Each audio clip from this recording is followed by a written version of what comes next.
ได้ผิดบ่ได้ของมองหัวใจนั้นพอหน่อยบ่ได้ด่าบ่ได้ปล่อยย้อนบุญน้อยยิ่งห่างลาเจ้าเอ้ยน้องเอ้ยน้องเอ้ยคำเอ้ยคงจะเป็นด้วยฟ้ามากำหนดชะตาเฮาบัดนกเขาอันไกลก้อนยังมีบอนว่าเสียงจอยคำเอ้ยก้อยศิลาเจ้าดวงดาวบ่พอเข้าก็เริ่มปงบัดไอ้ไก่นั้นจากน้องบัดน้องไก่ว่าจากอ้ายบ่ฟ้องแน่ว่าตาวมาน้องเอ้ยน้องเอ้ยน้องเอ้ย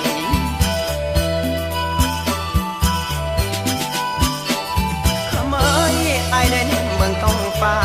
น้ำตาหยาวว่าไหลลงจิตพะวงว่าหวนหา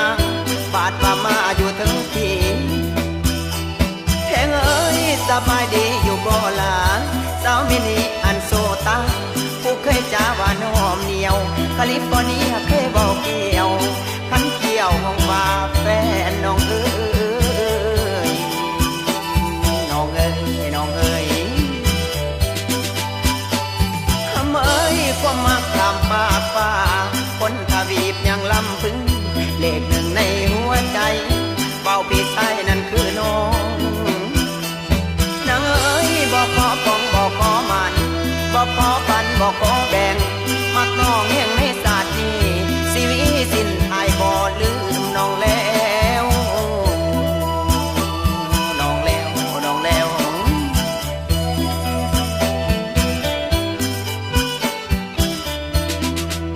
น้องคือสตรีหมายเลขหนึ่งประจำใจ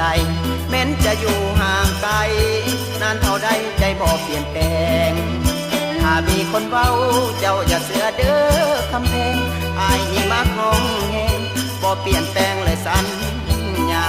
10 ปีสิทาสาวพรรษาอายก็รอได้หาของบ่มีภัยคิดฮอดหลายสาวอเมริกาสาวเม็กซิโกจอร์เจีย阿拉斯กานอนหลับไปฝันเห็นหน้าคือว่าน้องมาอยู่น้ำ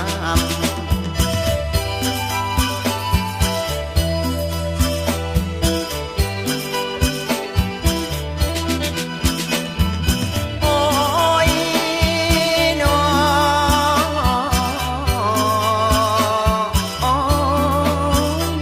คำเอ้ยอยากมีปีกดังนกยาง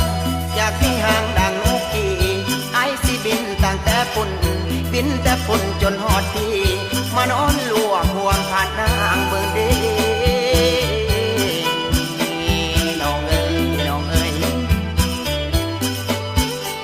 ทำไมคิดบ่มีมือว่าง